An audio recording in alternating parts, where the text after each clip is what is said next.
On today's show, Wake Up Call. Barbara Walters urges women of all ages to pay attention to their heart health. We'll tell you more about the condition she's facing.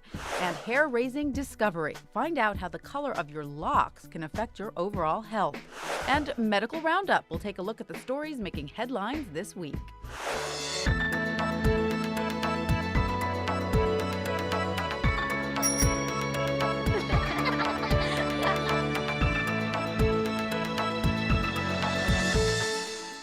Hello, everyone. Welcome to Good Morning America Health. I'm Tanya Rivero.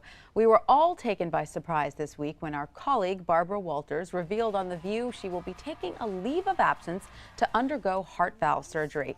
She needs to address an aortic stenosis, which, as it turns out, is the most common acquired vascular disorder in the U.S.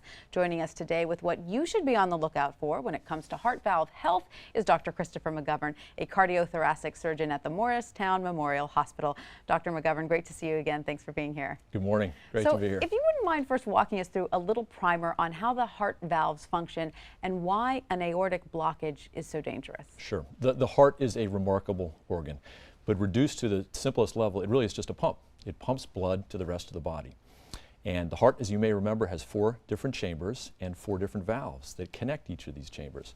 And the function of these valves is to open, to permit blood to move into the next chamber of the heart, and then to close to prevent blood from moving backwards. And what that does is that keeps blood moving in the right direction in the heart. And when these valves fail, they can fail in one of 2 different ways. Either they leak, in which case the blood goes backward in the wrong direction, or the valve, I should say, becomes blocked or stenosed, in which case the blood can't get through the way it's supposed to go. And that's the problem that Barbara Walters has. One of her valves, the aortic valve, is blocked, and that condition is called aortic stenosis. And if it's not addressed, can it be deadly? It can be. It can be. It progresses to a point that you become symptomatic and the heart begins to struggle. The normal aortic valve opens up about the size of a quarter, and the heart squeezes the blood out to the rest of the body through that opening. But in patients that have aortic stenosis, that same valve gets so small, it's basically the size of an eraser tip on the end of a pencil. So the heart has to work very hard at getting the blood out. It struggles to get the blood in and out. Now, for folks out there who might be concerned about what this looks like, how it manifests itself, what are the symptoms that people should look out for? There's a classic triad of symptoms, and there are 3 things you need to look for. Chest pain, shortness of breath, and dizziness. And the dizziness can get so bad that it can actually cause you to faint. When you have these symptoms, you have to think of aortic stenosis in the back of your mind. When your physician examines you, he or she will put a stethoscope on your heart and he or she will hear a murmur. It's a classic murmur that you can't miss. And the way to really diagnose the problem is with an echocardiogram, which is a fancy sonogram test to diagnose it. Right. And what causes the blockage? Is it a combination of diet, genetics? It's a great question. There are a couple of different answers. 1 to 2% of the population is born with an abnormal valve. An abnormal aortic valve that has only 2 leaflets or 2 openings instead of 3. And those valves universally go on to become stenotic, usually in the 30s and 40s. Another explanation is infection. An infection can scar the valve and cause the valve to become blocked. Rheumatic fever is the classic example for that. But what we see most commonly is what's called calcific aortic stenosis. This is a condition in which calcium deposits form on the valve and the valve doesn't open properly. We don't have a good understanding of why this happens.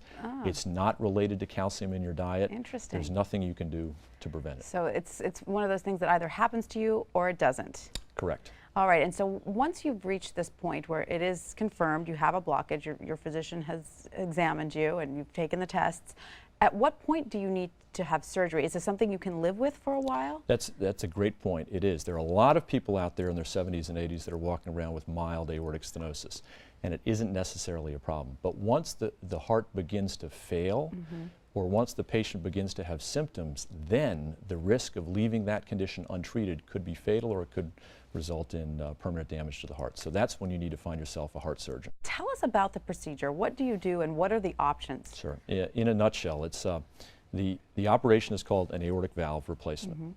Is it a big operation? You bet. Are there risks? Yes. But do we perform this operation every day routinely now in the United States with excellent results? Yes. In fact, I operated on a gentleman 92 years old yesterday, had the same condition, who's doing great. Amazing. The operation involves an incision up and down your chest. It's general anesthesia. we can perform this operation through smaller incisions on your chest or on your side. We connect the patient to a heart-lung machine, and then we give medicines to stop the heart. We open the heart, and then we remove the valve. There's some types of valves that we can repair. We either tighten or loosen or reconstruct the valve.